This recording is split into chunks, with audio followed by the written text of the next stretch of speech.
प्रभु यीशु मसीह के नाम में ये वचन 100 गुना फलों को लेके आए। प्रभु यीशु मसीह के नाम में हम मांगते हैं। वचन को नोट करेंगे क्योंकि आज फिर से वचन जो है रिटर्न में ज्यादा है। जो थर्सडे मैंने बताया था, दूसरा राजा 4 उसकी 1 से 7 आयत, नीति वचन 22 उसकी 4 आयत, यूहन्ना 6 उसकी 1 से 14 आयत, नीति वचन 22 उसकी 7 आयत, व्यवस्था विवरण 28 उसकी 1, 2 और 12 आयत, नीति वचन 3 उसकी 9 से 10 आयत, मलाकी 3 उसकी 10 आयत, पहला तीमुथियुस 6 उसकी 10 आयत, लूका 16 उसकी 14 आयत, व्यवस्था विवरण 15 उसकी 5 से 7 आयत, नीति वचन 23 उसकी 4 आयत, ये नए ऐड हुए हैं थर्सडे से, व्यवस्था विवरण 8 उसकी 18 आयत, नीति वचन 10 उसकी 22 आयत, यहोशू 9 उसकी 1 से 20 आयत, मती 6 उसकी 31 से 33 आयत।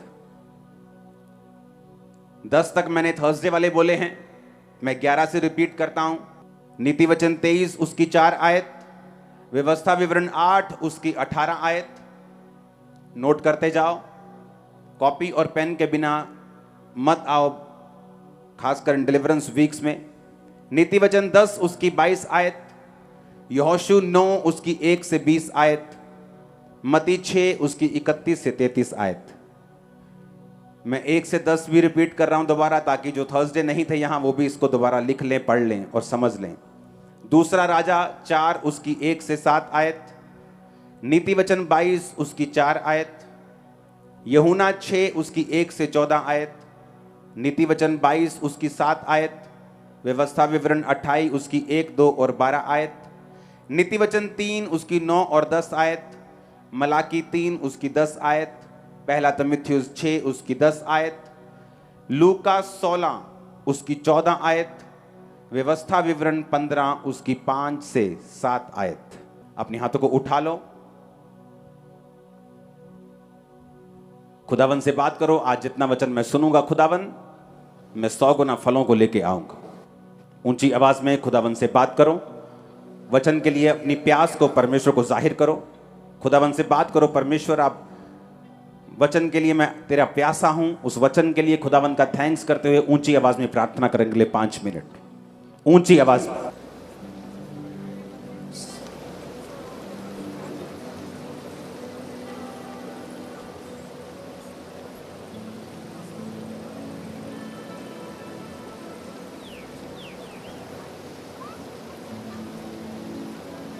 प्रभु यीशु मसीह के सामर्थी नाम में हम मांगते हैं। मैं पढ़ना चाहूंगा एक स्टोरी से, यहोशू 9 जो 1 से 20 आयत के बीच में है। इस स्टोरी से मैं वचन शुरू करना चाहूंगा ताकि आपको यह मालूम हो कि आपकी पोजीशन वचन में क्या है। यह सुनकर हित्ती, अमोरी, कनानी, परिज्जी, हिब्बी, यबूसी जितने राजा यरदन पार पहाड़ी देश में और नीचे के देश में और लबानोन के सामने के महासागर के तट पर रहते थे, एक मन होकर यहोशू और इजराइलियों से लड़ने को इकट्ठे हुए। जब गिबोन के निवासियों ने सुना कि यहोशू ने यरीहो और ए से क्या क्या किया है, तब उन्होंने छल किया और राजदूतों का भेष बनाकर अपने गधों पर पुराने बोरे, पुराने फटे और जोड़ लगे हुए मदिरा के कुप्पे लाद कर, अपने पांवों में पुरानी टाकी लगी हुई जूती पहनकर, तन पर पुराने कपड़े पहनकर, भोजन के लिए सूखी और उल्ली लगी हुई रोटी ले ली। तब वो गिलगाल की छावनी में यहोशू के पास जाकर इजरायली पुरुष से कहने लगे, हम दूर देश से आए हैं, इसलिए तुम हमसे वाचा बांधो, कवनेंट करो, हमसे एक वाचा बांधो। इजरायली पुरुषों ने उन हिब्बियों से कहा, क्या जाने तुम हमारे मध्य में ही रहते हो, फिर हम तुमसे वाचा कैसे बांधे। उन्होंने यहोशू से कहा, हम तेरे दोस्त हैं। तब यहोशू ने उनसे कहा, तुम कौन हो और कहां से आए हो। उन्होंने कहा, तेरे दास बहुत दूर के देश से तेरे परमेश्वर यहोवा का नाम सुनकर आए हैं, क्योंकि हमने सब सुना है कि उसकी कीर्ति और जो कुछ उसने मिस्र में किया है और जो कुछ उसने एमोरियों के दोनों राजाओं से किया जो यरदन के उस पार रहते थे, अर्थात हेशबोन के राजा सिहोन से और बशान के राजा ओग से जो अश्तरोत में था। इसलिए हमारे यहाँ के वृद्ध लोगों ने और हमारे देश के सब निवासियों ने हमसे कहा कि मार्ग के लिए भोजन वस्तु लेकर उनसे मिलने को जाओ और कहना हम तुम्हारे दोस्त हैं और अब हम तुमसे वाचा बांधेंगे। जिस दिन हम तुम्हारे पास चलने को निकलने थे उस दिन हम ये अपने घर से गर्म रोटी लाए थे और ताज़ी लाए थे, देखो अब ये सूख गई है और इसमें फफूंद भी लग गई है। फिर जो मदिरा के कुप्पे हमने भर लिए थे वो नए थे, परंतु देखो ये फट गए हैं। जूतियाँ हमारी नई थी, ताज़ी थी, अब ये पुरानी हो गई हैं। तब उन पुरुषों ने यहोवा से बिना सलाह लिए उनके भोजन में से कुछ ग्रहण किया। तब यहोशू ने उनसे मेल करके उनसे वाचा बांधी कि हम तुमको जीवित छोड़ेंगे, और मंडली के प्रधानों ने उनसे शपथ खाई। उनके साथ वाचा बांधने के 3 दिन के बाद यह समाचार मिला कि वो तो पड़ोस के रहने वाले लोग हैं, हमारे ही मध्य में बसे हैं। तब इजरायली कूच करके तीसरे दिन उनके नगरों में गिबोन, कपीरा, बशेत और किर्त्या रीम पहुंच गए, और इजरायलियों ने उनको ना मारा क्योंकि मंडली के प्रधानों के विरुद्ध जो लोग थे वो कुड़कुड़ाने लगे थे। तब सब प्रधानों ने मंडली से कहा, हमने उनसे इजराइल के परमेश्वर यहोवा की शपथ खाई है और वाचा बांधी है, हम उनको अब छू नहीं सकते। हम उनसे यही करेंगे कि उस शपथ के अनुसार हम उनको जीवित छोड़ देंगे, नहीं तो हमारी खाई हुई शपथ के कारण, कवनेंट वाचा के कारण हम पर क्रोध पड़ेगा। बाइबल कहती है, अब मैं इसको आपको आसान भाषा में समझाता हूं। जब परमेश्वर ने इजराइलियों को बोला कि मैं तुमको सब हित्ती, यबूसी, सब कनान के देश दूंगा, तो बाइबल कहती है जब मूसा चला गया और उसकी जगह यहोशू खड़ा हुआ, तो परमेश्वर ने यहोशू को बोला ये देश तेरे सामने है, इनको लड़ता जा और जीतता जा, मैं तेरे साथ हूं। तो बाइबल कहती वो लड़ते जाते थे और जीतते जाते थे। जब आपने तीसरी आयत में पढ़ा कि जब गिबोन के निवासियों ने सुना कि उन्होंने यरीहो और ए के साथ क्या क्या किया है। यरीहो कौन सा नगर था? जिसके आसपास एक बहुत बड़ी दीवार थी। वो दीवार छोटी मोटी दीवार नहीं थी, 20-25 फुट के करीब वो दीवार इतनी मोटी थी कि उस दीवार के ऊपर घर बने हुए थे, इतनी मोटी वो दीवार थी। उस शहर का किला इतना मजबूत था कि कोई भी दुश्मन उस दीवार को तोड़ नहीं पाता था और लड़ नहीं पाता था, वो अजय रहते थे। लेकिन बाइबल में आपने पढ़ा हुआ है कि किस तरह परमेश्वर ने कहा था इजरायलियों को कि रोज एक चक्कर लगाना, 7 दिन चक्कर लगा के 7वें दिन 7 चक्कर लगाना, हालेलुया का नारा मारना, दीवार गिर जाएगी। और सबसे बड़ी बात, दीवार वो बाहर जब गेड़ा लगा रहे थे तो दीवार अंदर की ओर नहीं गिरी कि लोग बोले जी आपने कोई केमिकल मारा होगा या कुछ अलग सा कुछ इनके पास, इजरायलियों के पास कोई नई टेक्नोलॉजी है। दीवार बाहर की ओर गिरी। तो जब लोगों ने सुना कि ये यरीहो की दीवार गिरा दी, और ए का राजा, ए बहुत बड़ा एक नगर था और बहुत बड़ा देश था, उसका राजा छोटा मोटा राजा नहीं था। जिस तरह आज अमेरिका है, फ्रांस है, चाइना है, इंडिया है, बड़े बड़े जो न्यूक्लियर पावर्स रखते हैं, वो ऐसा देश था कि जो अपने जमाने का बड़ा देश था। लेकिन इजरायलियों ने उनको भी हराया। जब गिबोन के निवासियों ने सुना कि उसने यरीहो को भी मार दिया और उसने ए को भी मार दिया, उन्होंने छल किया। पुराने कपड़े, उल्ली लगी हुई रोटी, पुराने कुप्पे लेके मदिरा के, पुरानी जूतियां, पुराने फटे कपड़े लेके उसके सामने पहुंच गए। कहते हम बड़े दूर से आए हैं, तेरे यहोवा की कीर्ति बड़ी सुनी है, तो हमसे वाचा बांध लो, हमसे कवनेंट कर लो, वाचा बांध लो कि तुम हमें मारोगे नहीं। उन्होंने जब देखा, सारा प्रूफ देखे कि रोटी उल्ली लगी है, मदिरा के कुप्पे पुराने हैं, जूतियां फट गई, कपड़े फट गए हैं, उन्होंने वाचा बांध ली। जब वाचा बांध ली तो 3 दिन बाद मालूम हुआ कि वो तो पड़ोसी हैं, ये तो वही देश है जो परमेश्वर ने कहा कि गिबोनियों को भगा दो और अपने हक में देश कर लो।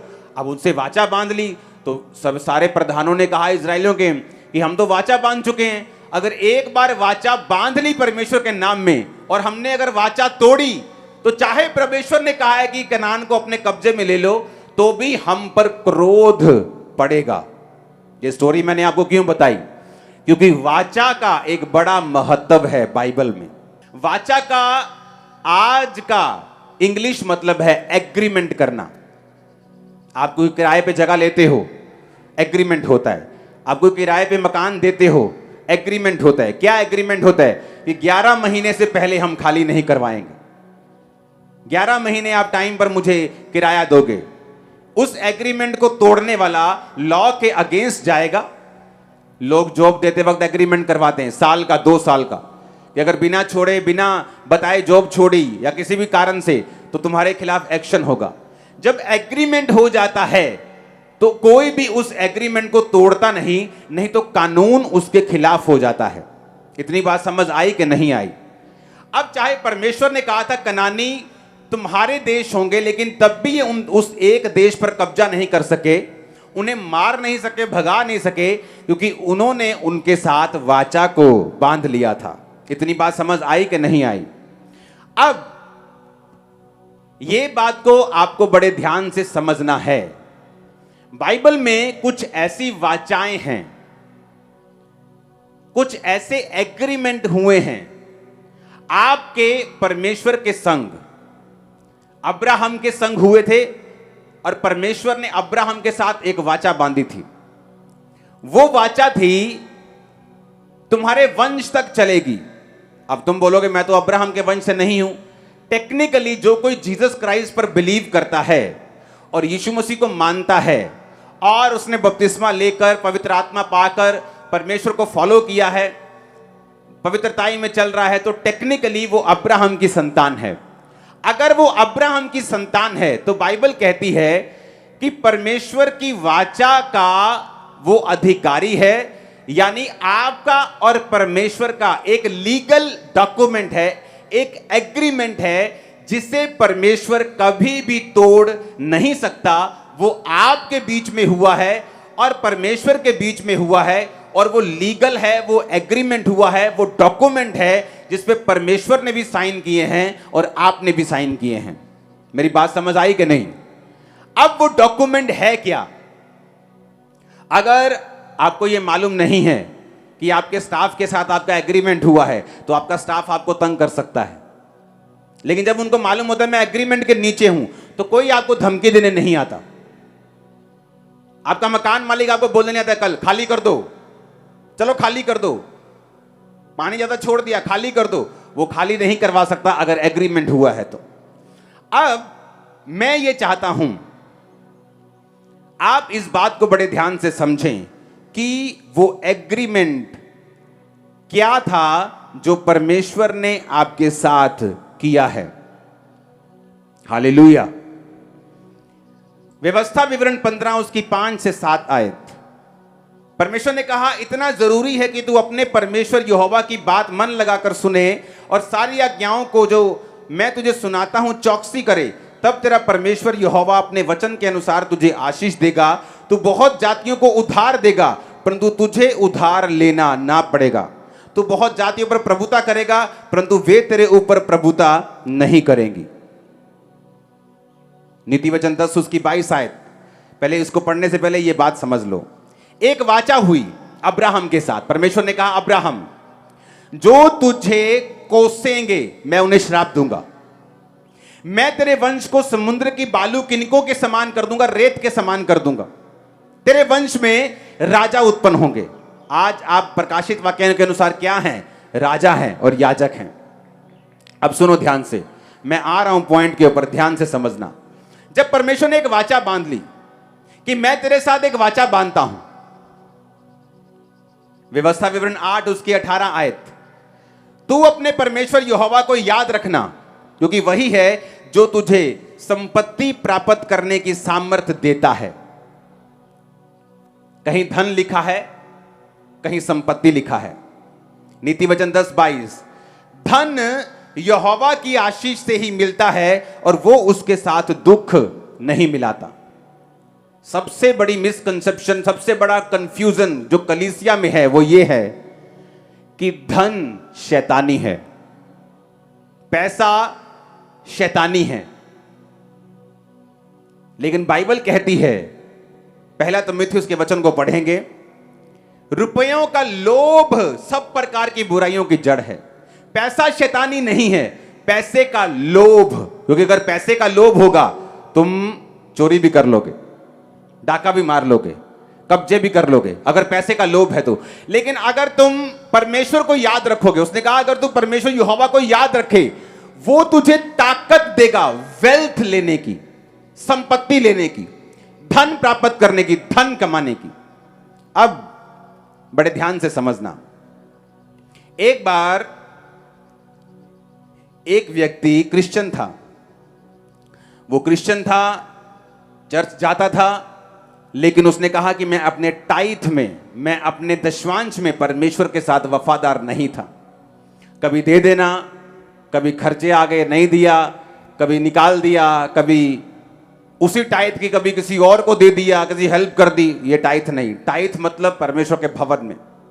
जब उसने कहा कि ऐसा मैं करता रहा तो मेरे बच्चे हो गए, मेरी शादी हो गई। कहता सब ठीक चल रहा था, कमा रहा था, खर्चा हो रहा था, लेकिन कहता एक घटना मेरे जीवन में हुई और मेरी पत्नी ने मेरे खिलाफ डाइवोर्स केस दायर कर दिया। कहता उधर से मेरा फाइनेंस ढीला, उधर से डाइवोर्स केस, उधर से बच्चे, उधर से मेरी जॉब पे खतरा पैदा हो गया और सब कुछ मेरा डाउन चला गया, सब कुछ व्यर्थ हो गया। जब मेरे पास जॉब भी नहीं थी, डाइवोर्स केस दायर हो गया, खाने के वांदे पड़ गए, तो मेरे उसके दोस्त भी क्रिश्चियन थे। तो कहता मैं अपने दोस्तों के साथ जब शेयर करता था कि यार मैं टाइथ नहीं दे पा रहा हूं, तो कहता मेरे दोस्त भी यही बोलते थे कि डोंट वरी, परमेश्वर को पैसों से मतलब नहीं है। फिर क्या हुआ, तेरे दिन अगर खराब चल रहे हैं तो कोई बात नहीं, परमेश्वर तो दिल को देखता है, तू चिंता मत कर। पर कहता जब मैं टाइथ नहीं दे पा रहा था तो कहता वो सिचुएशन बदली नहीं और मेरे जीवन में और खराब और कड़क हो गई। जब एलिया उस विधवा के पास गया, जब अकाल पड़ चुका था, उसके पास एक रोटी के लिए एक मुट्ठी आटा और एक कुप्पी में एक थोड़ा सा तेल था। एलिया ने कहा ये रोटी तू बना। उसने कहा तेरे पास क्या है? उसने कहा थोड़ी सी रोटी है, रोटी बनाने के लिए आटा और तेल है। एलिया ने कहा सबसे पहले ऐसा कर, यहोवा के कहने के अनुसार ये तेल और ये जो मैदा है इससे रोटी बनाकर मुझे खिला। तब परमेश्वर कहता तेरा आटा और तेरा तेल कभी खत्म नहीं होगा। जब हम परमेश्वर के सामने जाते हैं कि परमेश्वर मुझे आशीष दे, तो मैंने आपको बताया था कि वो किस चीज के ऊपर आशीष दे। परमेश्वर मुझे बरकत दे, खाली हाथ के ऊपर क्या बरकत दे? क्या खालीपन बढ़ा दे आपका? जब हम कहते हैं प्रभु मुझे आशीष दे, परमेश्वर कहता है मैं किस चीज पर आशीष दूं?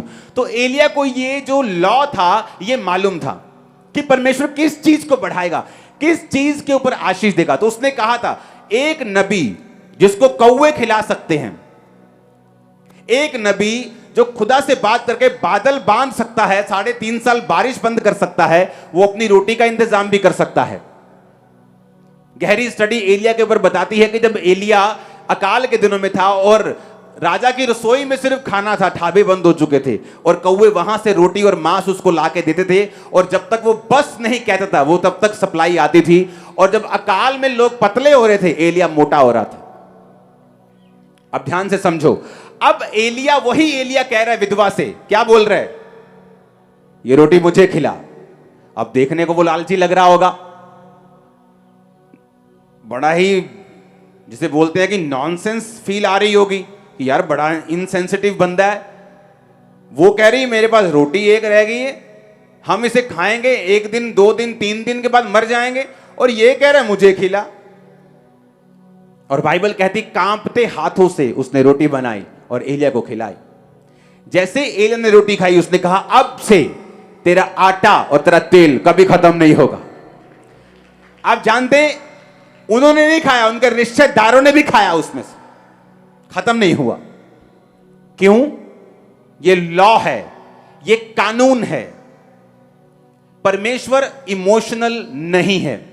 जब उसे वचन मालूम हुआ, उसने कहा मैंने फैसला कर लिया कि मैं अपनी घटी में भी टाइथ दूंगा। टाइथ देना शुरू किया। परमेश्वर ने जॉब को रिस्टोर करना शुरू कर दिया, बरकतों को देना शुरू कर दिया, जॉब की इंक्रीमेंट होनी शुरू हो गई। 16 ही महीनों के दौरान सारी सिचुएशन चेंज हो गई।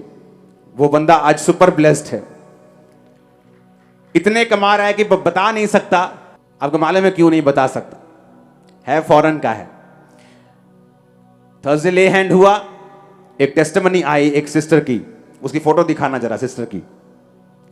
इसने कहा सिस्टर ने कि मैं आपके ब्रांच के साथ जुड़ी हुई हूं और मेरे हस्बैंड की जो तनख्वाह थी वो बहुत दूर काम करते थे और सिर्फ 21,000 तनख्वाह थी।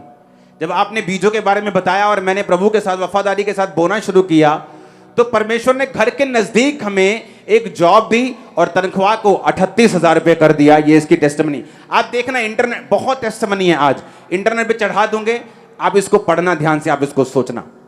थर्सडे ले हैंड के बाद एक भाई की गवाही आई। उसने कहा जब आप थर्सडे ले हैंड करते प्रेयर कर रहे थे, ये भी मौजूद था।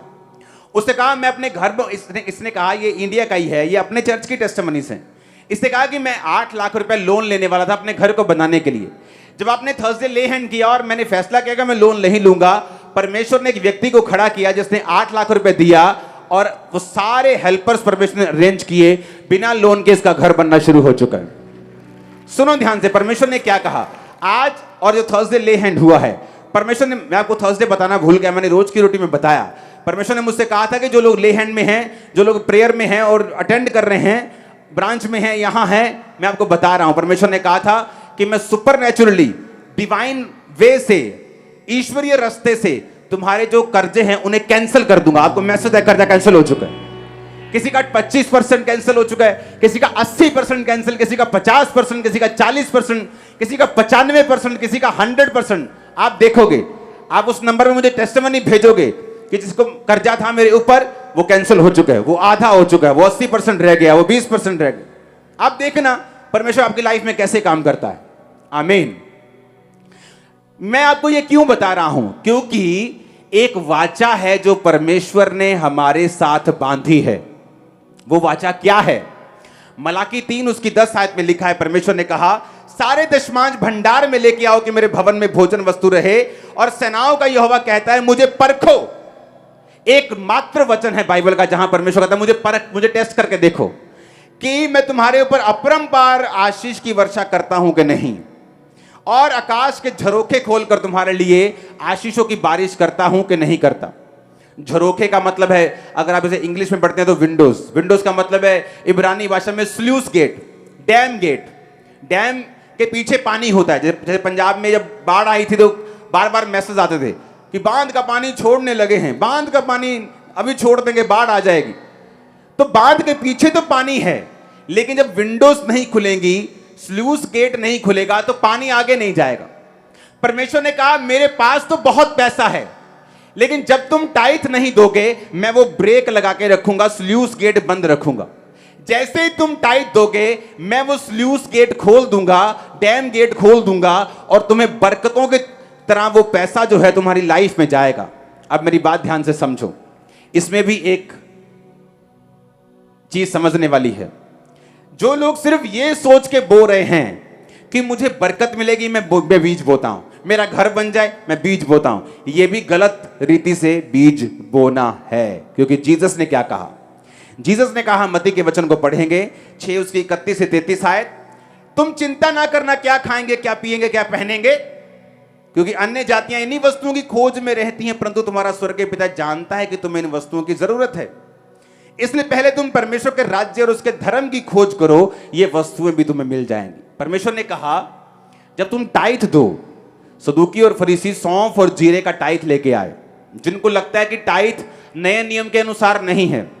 तो जब जीसस ने देखा विधवा को बोते हुए, सौंफ का दशमांश लाते हुए, तो जीसस ने कहा अच्छा करते हो कि टाइथ देते हो, न्याय, दया और विश्वास को भी पकड़े रहो। जीसस ने भी टाइथ की वैल्यू को बाइबल में समझाया कि जब तुम टाइथ दोगे, परमेश्वर कहता है मैं तुम्हारे कच्चे फलों को झड़ने नहीं दूंगा। इसका मतलब तुम्हारे प्रोजेक्ट्स मैच्योर होंगे, जो नई दुकान खोली है वो चलेगी, नई जॉब है तुम बरकत पाओगे। एक व्यक्ति क्रिश्चियन था, वही सेम चर्च जाता था, लेकिन परमेश्वर के वचनों में पूरी तरह से वफादार नहीं था। उसने कहा कि मैं परमेश्वर के साथ फेथफुल नहीं रहा, मेरी जॉब चली गई। फॉरेन में ये प्रॉब्लम बहुत होती लोगों के साथ, जब जॉब चली जाती फॉरेन में तो उनको अनएम्प्लॉयमेंट एक फंड मिलता है, सरकार उनको थोड़े पैसे देती है खाने पीने के।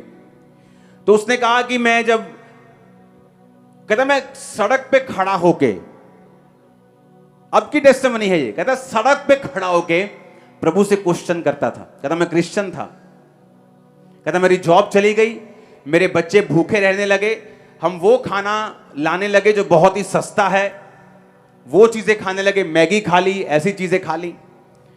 कहता इतनी मुश्किल हो गई, कहता सड़क पे चौंक पे खड़े होके मैं प्रभु से ऐसे हाथ करके पूछता था कि वाई लॉर्ड वाई, कि मेरे साथ ऐसा तू क्यों कर रहा है। कहता कोई जवाब नहीं आता था। कहता एक जगह मैं बैठा, मेरे पास छोटी बाइबल थी, मैंने पढ़ना शुरू किया, मलाकी के वचन को पढ़ा तो वहां लिखा था कि अगर तुम परमेश्वर को लूटोगे क्योंकि जीसस ने कहा तुम मुझे लूटते हो दशमांश में और उठाने की भेंटों में, तुम पर भारी श्राप पड़ा है। उसको अपनी गलती समझ आई कि मैं क्रिश्चियन तो हूं, लेकिन अगर मैंने वचन पूरा नहीं किया तो मैं काहे का क्रिश्चियन हूं। कहता मैंने टाइथ देने का फैसला किया। पता किस में से? जॉब नहीं मिली अभी, अनएम्प्लॉयमेंट फंड जो थोड़े से पाउंड डॉलर मिलते हैं उसमें से टाइथ देने का फैसला किया। मान लो 400 पाउंड मिलता है महीने का या $600 मिलते हैं, तो $60 देने का महीने का फैसला किया।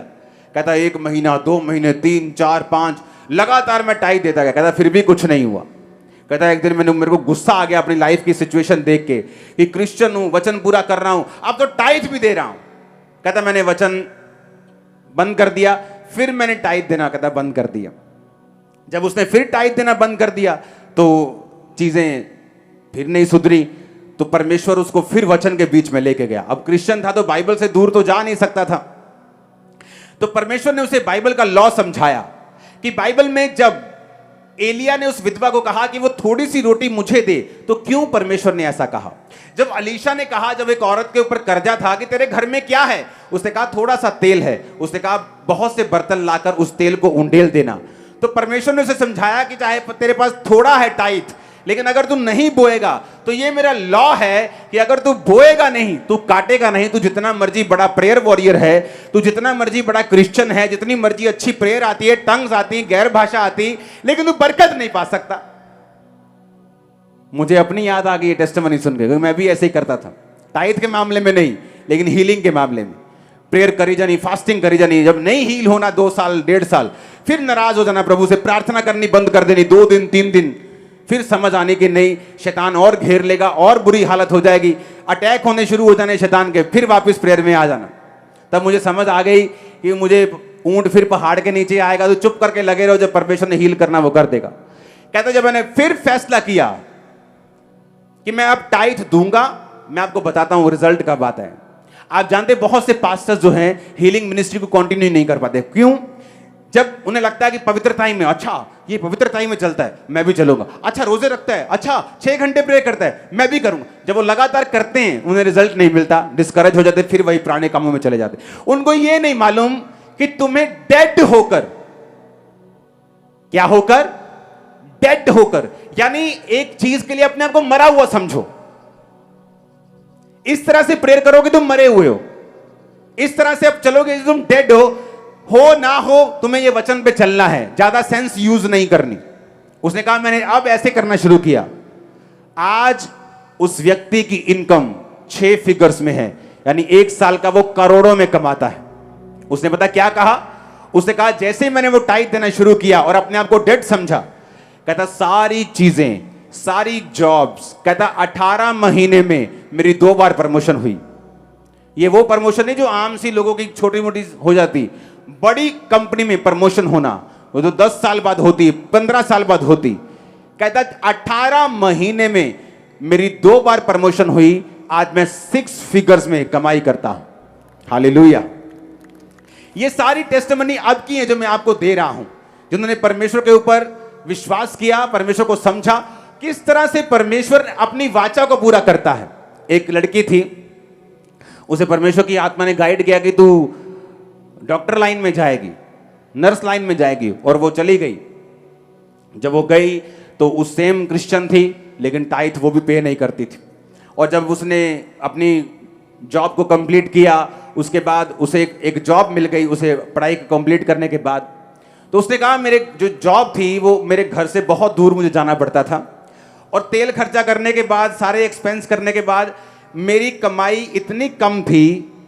उसने भी सेम बात बोली कि मैं वो खाना ग्रोसरी से लेके आती थी जो जल्दी पकता हो और सस्ता पड़ता हो। कहती मैं न्यूडल्स खाती थी, रेडीमेड मैगीज खाती थी, मेरे पास खाने के लिए भी पैसे नहीं थे और मैं तंग थी।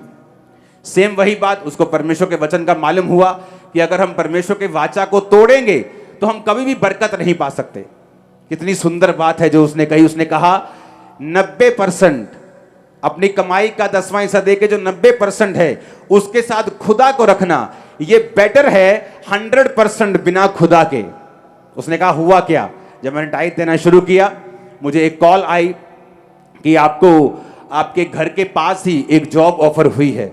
उसने कहा मेरे सारे रास्ते का जो खर्चा 30%, अगर मैं 1 लाख रुपए महीना कमाती थी तो 30,000 उसका आने जाने का लगता था, वो बचा। उसने कहा 70% एक्स्ट्रा पे मुझे जॉब मिली। उसने कहा मैं 7 दिन काम करती थी, टाइट देने के बाद जो जॉब मिली उन्होंने मुझे सोमवार से लेकर शुक्रवार तक काम दिया। अब हफ्ते में 5 दिन काम करती थी, 70% ज्यादा कमाती थी, खर्चा कम हो चुका था और परमेश्वर के नाम में आज वो ब्लेस है और सेवकाई कर रही है। ये सारी जीवित गवाहियां जो मैं आपको दे रहा हूं, ये भाई की, ये बहन की जितनी टेस्टिमनी, क्यों? एक वाचा है, एक एग्रीमेंट हुआ है आपका और मेरे साथ। हां, कि मैं आज आप पे प्रेयर करूंगा या मैं आपको आज ये दूंगा, ये एग्रीमेंट। परमेश्वर ने कहा मैं तेरे साथ एग्रीमेंट करता हूं कि मैं तुझे सब जातियों से श्रेष्ठ करूंगा, तुझे उधार लेना नहीं पड़ेगा, तू जातियों को उधार देगा पर तू उधार नहीं लेगा। यह वाचा है, यह एक एग्रीमेंट है तेरा मेरे साथ। परमेश्वर ने कहा मैं तेरे साथ एक एग्रीमेंट करता हूं कि अगर तू मेरी बात को ध्यान से सुने तो मैं तेरी लाइफ में काम करूंगा और तुझे उधार लेना नहीं पड़ेगा। इसलिए मैंने थर्सडे लोगों को बताया था कि आज के बाद बाइक लेना हो, गाड़ी लेनी हो, आपको इंस्टॉलमेंट पे लेने की जरूरत नहीं है। क्यों? मैं आपको बताता हूं। आप बोलेंगे मेरी इतनी कम तनख्वाह है, अगर मैं जोड़ने की कोशिश करूंगा घर के लेने के लिए तो मुझे 40 साल लग जाएंगे घर लेने में। अब सुनो बाइबल क्या कहती है। बाइबल कहती है कि 5,000 के पुरुषों की भीड़ यीशु मसीह के पास थी, यानी 20,000 टोटल थे, लेडीज और बच्चे मिला के। 3 दिन के प्रीच के बाद जीसस ने कहा इनको खाने को कुछ दो। फिलिप्पुस चेला था, फिलिप्पुस ने कहा परमेश्वर 200 दिनार लगेंगे। 200 दिनार मतलब 7-8 महीने की तनख्वाह आज के हिसाब से। अगर 20, 25, 30 हजार आप कमाते हो तो लगा लो कि 2.5 लाख रुपए लगेंगे इतने लोगों को खाना खिलाने के लिए, लेकिन हमारे पास पैसा नहीं है। पतरस का भाई आंद्रियास बोला कि यहां एक बच्चे के पास 5 रोटियां और 2 मछलियां हैं, पर वो इतने लोगों के लिए क्या है? अब दोनों क्या देख रहे हैं? ह्यूमन पॉसिबिलिटी, संसारिक दृष्टि के साथ क्या ये पॉसिबल है कि मैं कर्जा ना लूं, मैं इंस्टॉलमेंट पे घर ना लूं, मैं बाइक ना लूं, मैं गाड़ी ना लूं, मैं कर्जा ना उठाऊं, कमेटियां ना उठाऊं या कुछ ऐसा ना करूं? क्या ये पॉसिबल है? पॉसिबल है। कैसे? जब तक हम अपना आंख, अपनी दृष्टि संसारिक तरीकों पर रखेंगे, परमेश्वर काम नहीं कर सकेगा। परमेश्वर, बाइबल में लिखा है कि परमेश्वर खुद जानता था कि वो क्या करेगा। परमेश्वर ने कहा चेलों को, सब लोगों को 50-50, 100-100 करके लाइनों में बिठा दो और लाओ 5 रोटियां और 2 मछलियां, और उसको ब्लेस किया और तोड़ तोड़ कर चेलों को देता गया। और बाइबल कहती 20,000 लोगों ने खाया। 5,000 तो पुरुष थे, कभी 5,000 कभी 4,000, और 12 टोकरियां उनमें से बच गई। हालेलुया। इसका मतलब क्या? इसका मतलब हम कर सकते हैं अगर हम जीसस क्राइस्ट के वचन को, कौन है यीशु मसीह? आज अगर यीशु मसीह को इन्वॉल्व करना है, शामिल करना है अपनी लाइफ में, अपने सीन में, तो कैसे करोगे? उसके वचन को। जीसस ने कहा आदि में परमेश्वर वचन था और वचन परमेश्वर के साथ था और वचन ही परमेश्वर था, कि जीसस क्राइस्ट वचन है। जब मैं वचन को शामिल करूंगा अपनी लाइफ में कि मुझे कर्जा नहीं लेना है, टाइट देना है, मुझे परमेश्वर के वचन को सुनकर उसके धर्म और राज्य की खोज करनी है, अपनी लाइफ को आत्मिक बनाना है, तो परमेश्वर की यह वाचा है कि वो मुझे इतनी बरकत देगा कि रखने की जगह नहीं होगी। आपको ये दिमाग में रखना है, आपको ये कंसंट्रेशन दिमाग में ऐसा बना के रखना है। आप यहूदी लोगों को देखो, बड़ी बड़ी फाइनेंस कंपनियां यहूदी लोगों की हैं, कर्जा देने वाली बहुत से बैंक्स यहूदी लोगों के हैं। क्यों? वचन व्यवस्था पूरी हुई है कि तू बहुत सी जातियों को कर्जा देगा पर तू उनसे कर्जा लेगा नहीं। अगर आपको वो लेना है जो वचन कहता है, आपको अपनी ग्राउंड के ऊपर, आपको वचन के ऊपर एक स्टैंड लेना होगा कि आज से एक आत्मिक यहूदी होने के नाते मैं स्टैंड लेता हूं कि आज से मैं कर्जा नहीं लूंगा, आज से मैं कर्जा दूंगा। और आप क्या देखेंगे, चाहे आपकी तनख्वाह उतनी ही है, आप टाइट पे कर रहे हैं, परमेश्वर इंतजाम करेगा। आप वही बाइक्स लेंगे कैश चेक्स में, वही गाड़ियां लेंगे फुल पेमेंट के साथ, वही घर बनाएंगे। आप देखेंगे यीशु के नाम में आमीन ऊंचा चाहिए चर्च। नीति वचन 23 उसकी 4 में क्या लिखा? उसने कहा धनी होने के लिए परिश्रम ना करना, अपनी समझ का भरोसा छोड़ना। क्या लिखा? एक तरफ परमेश्वर कहता है कि मैं तेरे हाथों के कामों पर बरकत दूंगा, एक तरफ परमेश्वर कहता है कि I will give you power to get wealth, और एक तरफ कहता है धनी होने के लिए परिश्रम ना करना और अपनी समझ का भरोसा छोड़ना। क्योंकि धनी होने के लिए आपको वो परिश्रम नहीं चाहिए जो लोग करते हैं, दिन और रात की किच किच पिच पिच जो वो करते हैं। आपको वचन के ऊपर चलना है। आप एक टाइगर को अगर देखेंगे जो टाइट देते हैं, आप अगर उनको देखेंगे वो मेहनत नहीं करते जो लोग करते हैं, लेकिन उनका रिजल्ट उनसे कहीं ज्यादा है, कहीं अधिक ज्यादा, क्योंकि परमेश्वर उनकी मेहनत के ऊपर बरकत दे रहा है, उनकी फिजूल खर्चियों को खत्म कर रहा है। अगर आप अपनी जिंदगी का हिसाब लगाएं, जितना टाइट हमने नहीं दिया और कुछ सालों में अगर हम अपनी फिजूल खर्चियों को उन सालों में देखें, वो उनसे ज्यादा निकलेंगी जो टाइट हमने परमेश्वर को देना था। हम हॉस्पिटल में खर्चा करने के लिए तैयार हो जाते हैं, लेकिन टाइट पे नहीं करते। कर्ज हमारे ऊपर लेने के लिए तैयार हो जाते हैं, लेकिन टाइट पे नहीं करते। हालेलुया। एक औरत की गवाही मैंने आपको थर्सडे दी थी कि एक बिजनेसमैन औरत थी कि जब बिजनेस चल रहा था तो उसने कहा कि मैं क्रिश्चियन थी लेकिन टाइट पे नहीं करती थी। सब कुछ ठीक था, थोड़े बैंक से लोन था, सब कुछ अच्छा चल रहा था। अचानक एक रिसेशन आया, थोड़ा डामाडोल हुआ, बिजनेस कम हो गया, लोन बढ़ गया, बैंक का लोन बढ़ गया, थोड़ी सारा गड़बड़ हो गई, लेकिन फिर भी ठीक था। अपने फैमिली के साथ खाना पीना, कहती ये नहीं कि मैं टैक्स नहीं देती थी तो मेरी इंस्टॉलमेंट नहीं जा रही थी, इंस्टॉलमेंट जा रही थी, बिजनेस में कमाई आ रही थी, पर कहती उस कमाई से इंस्टॉलमेंट देते देते मेरी पूरी जिंदगी बीत जाती, लेकिन वो लोन खत्म नहीं होता। अगर मैं 40 की हूँ तो 70 की हो जाती तो भी वो लोन खत्म नहीं होता। वो इतना करोड़ों में लोन चला गया था। पर कहती सब वैसे सब ठीक था, लोन चल रहा था, इंस्टॉलमेंट चल रही थी, ऐसे नहीं कि मैं टैक्स नहीं देती थी, कुछ ऐसे ही हाहाकार मच गई थी। लेकिन मुझे ये मालूम था कि मेरी लाइफ में कर्ज ऑपरेट कर रहा है, श्राप ऑपरेट कर रहा है। उसने कहा जब मैंने वचन को पढ़ा, वो वचन भी कैसे मालूम हुआ उसको, उसने बुक्स पढ़नी शुरू की मनी के ऊपर। तो नेचुरली जो वो बुक्स पढ़ने लगी मनी के ऊपर, तो वो उन ऑथर्स ने लिखी थी जो बाइबल पे विश्वास करते थे। और जब वो बुक्स पढ़ने लगी और बाइबल पे विश्वास करने वाले ऑथर्स की बुक्स पढ़ने लगी, तो उन्होंने मेंशन किया था कि ये लॉ है प्रकृति का कि किसान चाहे रोए चिल्लाए, दुखी हो जाए, मर जाए, आत्महत्या कर ले, बिना बीज के उसके फसल नहीं हो सकती। वो जाएगा, बीज बोएगा तो फसल होगी।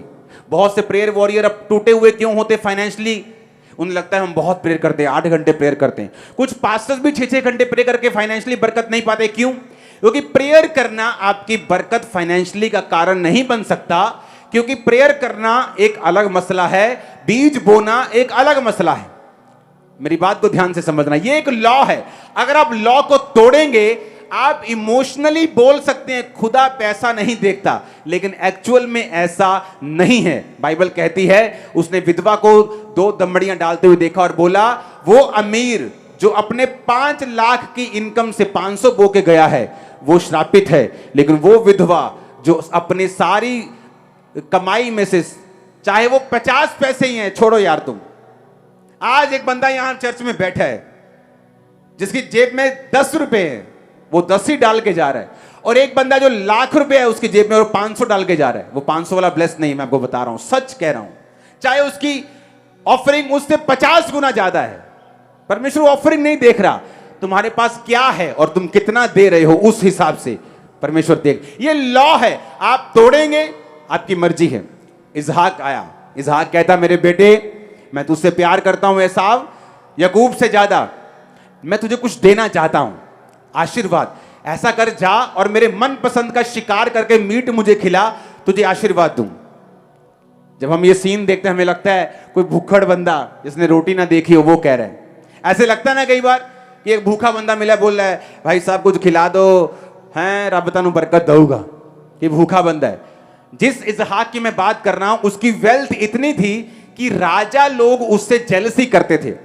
लोग जो राजे के करीब मंत्री होते थे वो राजा को सलाह देते थे कि भाई साहब आप इसहाक को अपने देश से निकाल दो, क्योंकि अच्छा नहीं है कि एक बंदा आपसे भी अमीर हो, एक बंदा गवर्नमेंट से भी अमीर हो, कल को पूरी सल्तनत पे कब्जा कर लेगा, इतना इन्फ्लुएंस वाला बंदा है, इसको निकाल दो। इसहाक इतना इन्फ्लुएंशियल, इतना ब्लेस्ड, इतना अमीर था, लेकिन जब बरकत देने की बारी आई अपने बेटे को तो क्या बोला? कुछ लेके आ, कुछ लेके आ। क्या चाहिए? शिकार का मीट लेके आ। हालेलुया। और वो गया लेने, मां ने सुन लिया, यकूब को बनाकर भेज के बोल दिया, जा बोल मैं ही हूं। गले में बाल बूल लपेट दिया। वो रुआर मनुष्य था एसाव, याकूब थोड़ा चिकना था, तो बाइबल कहती वो आया और कहा बापू ये ले। कहता इतनी जल्दी आ गया? कहता परमेश्वर ने तेरे हाथ मेरे हाथ में कर दिया। उसने खाया और लिखा वर्ड्स बोले। जब वर्ड्स बोल दे, आशीर्वाद दे दिया, तो एसाव आ गया। उसने कहा ये ले अहेर का मांस और मुझे आशीष दे। उसने कहा तू कौन है? मैं एसाव हूं। तो वो कौन था जो पहले आया था? वो धोखे से आशीष ले गया, पर अब उसको ये आशीष लगी रहेगी। बोना, और ये लॉ है, कवनेंट है, तोड़ेगा नहीं परमेश्वर। उसने बाप की लाइफ में बोया, बाप ने रिसीव किया, वर्ड्स दिए, उसने कहा अब ये चेंज नहीं हो सकते। ये साफ रोया, कहता पिता एक भी आशीर्वाद तुझे क्या तुम मेरे को नहीं दे सकता? तूने उसको अच्छे अन्न वाले जगह दी है, आंच से भरे हुए देश दिए हैं। उसने कहा तेरा घर औंस से परे होगा। जाओ देखो दुबई में, कतर में औंस से परे हैं। पर जब तू स्वाधीन हो जाएगा अपने तलवार के बल से, जाओ देखो उन देशों को। एक ही अब्राहम की संतान है, एक औंस से भरे देश में रहते हैं, दूसरे बिना औंस के। वर्ड्स, और कहां से निकले थे? लॉ है।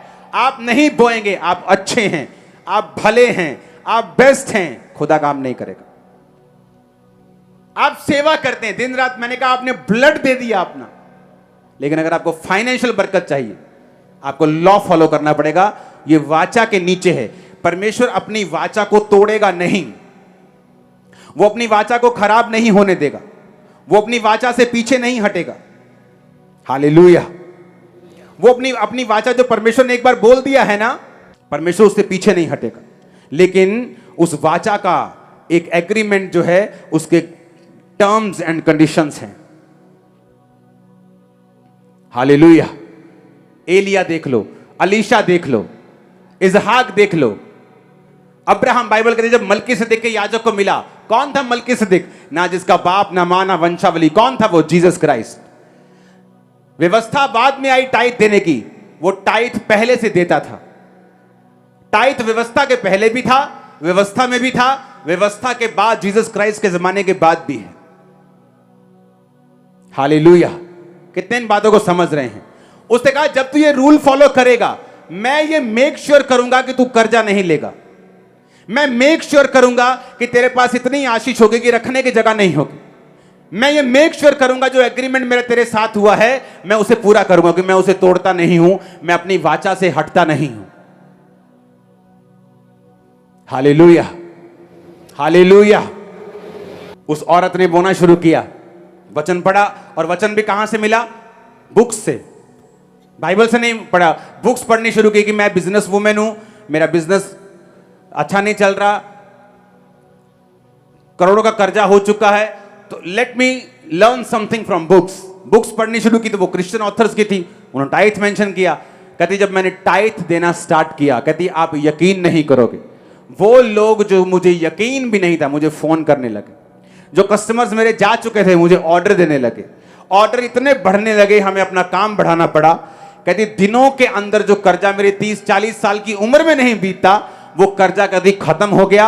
आज मैं मल्टी मिलियनर हूं, आज मैं करोड़ों में कमाती हूं। और देखो जर्नी शुरू हुई 2008 से पहले। खुदावन ने उससे कहा मेरी बेटी तू टाइथ देती? उसने कहा हाँ।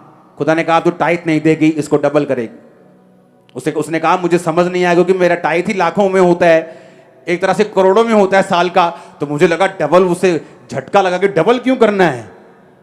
उसे मालूम है क्या होने वाला है। उसने प्रभु की बात को सुना, उसे रिजल्ट दिख गया था, टाइथ को डबल कर दिया।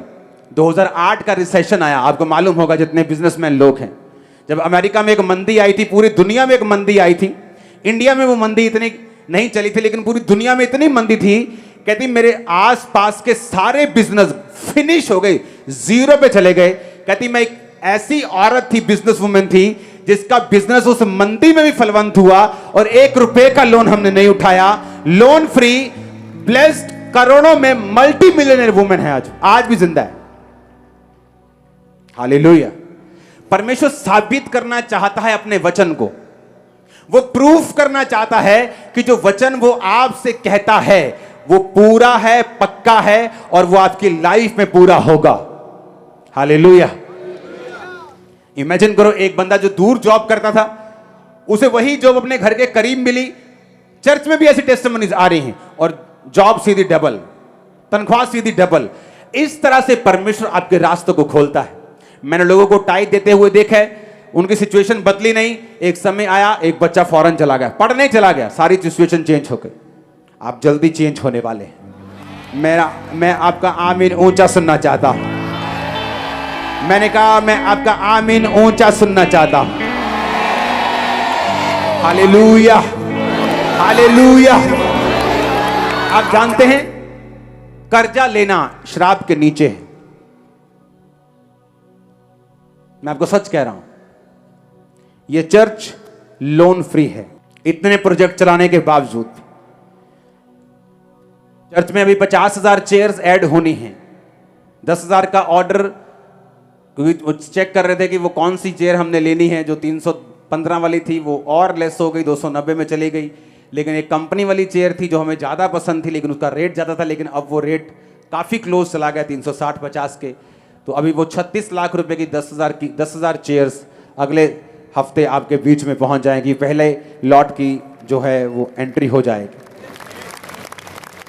चर्च का काम भी शुरू हो जाएगा। मेन पंडाल जो है वो भी तैयार होना शुरू हो जाएगा, क्योंकि आपका जो मेन है पेयर माउंटेन वो कंप्लीट हो चुका है। अब सारी टीम चर्च में काम कर रही है। हालेलुया। तो ये चीज़ें हैं। और देखो, व्यवस्था विवरण हम 28 को पढ़ेंगे। मैं पढ़ता हूं इसको 15 आयत को। परंतु यदि तू अपने परमेश्वर की बात ना सुने और उसकी आज्ञाओं और विधियों को पालने में जो आज सुनाता हूं चौकसी ना करे, तो सारे श्राप तुझ पे आएंगे। तू श्रापित होगा नगर में, श्रापित होगा खेत में। तेरी टोकरी, कठौती, संतान, भूमि की उपज, गाय। इसे पढ़ना घर जाके। फिर उसने कहा 44 आयत में कि वो तुझको उधार देंगे जब तू श्रापित होगा, परंतु तू उन लोगों को उधार नहीं दे पाएगा। तू सिर ठहरेगा, नहीं ठहरेगा, वो सिर होंगे और तू पूंछ होगा। ये श्राप थे। आशीष भी थी कि जब तू मेरी वाचा में अड़ा रहेगा तो आशीष क्या होगी, तू उधार देगा, लेगा नहीं। लेकिन अगर वाचा टूटेगी तो तेरे देश में निशानियां होगी कि तू संघर्ष करेगा, फाइनेंस में, परिवार में, बिजनेस में, सब जगह। अपने शरीर में भी बीमारियों के विषय में भी लिखा है और कहा कि तू उधार लेगा, देगा नहीं। मैं अपनी लाइफ को ब्लेस मानता हूं, क्योंकि ये ब्लेसिंग के वर्ड मेरी लाइफ में कंप्लीट हुए। अगर आप चाहते हैं कि परमेश्वर आपको कर्जे से फ्री करे, आपको जीसस क्राइस्ट को इन्वॉल्व करना पड़ेगा, शामिल करना पड़ेगा अपने सीन में। और मैं आपको बता रहा हूं, आपकी जनरेशंस इस वचन से बरकत पाएंगे। जनरेशंस तक, आने वाले पोते पड़पोते, परिवार में आपके रूल बन जाएगा, आप कर्जा नहीं लेंगे। आपको मालूम होगा कि यह वचन के खिलाफ है किसी से मांगना, देना 200 रुपए, देना 400 रुपए। अगर मालूम है संडे के लिए किराया चाहिए तो मैं मंडे से जोड़ूंगा। खुदा को बोलूंगा, खुदाबंद मैं टाइदर हूं, दशवान देने वाला हूं, मेरे जीवन में ये वर्ड पूरे होने चाहिए, मैं तुझे फॉलो करने वाला इंसान। क्योंकि परमेश्वर ने कहा अगर तुम बीज बोवोगे और जमीन की रक्षा नहीं करोगे, व्यभिचार में चले जाओगे, गलत काम करोगे, तो बीज फल नहीं लाएगा। और ये लॉ है, तुम्हें पसंद आए ना आए, कि तुम बोओगे तो काटोगे। ये लॉ है। परमेश्वर अपने लॉ को, वाचा को तोड़ता नहीं। एग्रीमेंट है परमेश्वर का आपके साथ कि वो आपको श्रेष्ठ करेगा। मैं आपको बता रहा हूं, मेरी बात को कान खोल के सुनना। एक समय आएगा आप अपने बॉस से भी अधिक अमीर होंगे। याद रखना आज मेरी बात को, याद रखना। ये खुदा ने आपसे कहा था, मैंने नहीं कहा। होली स्पिरिट आपसे बात कर रहा है।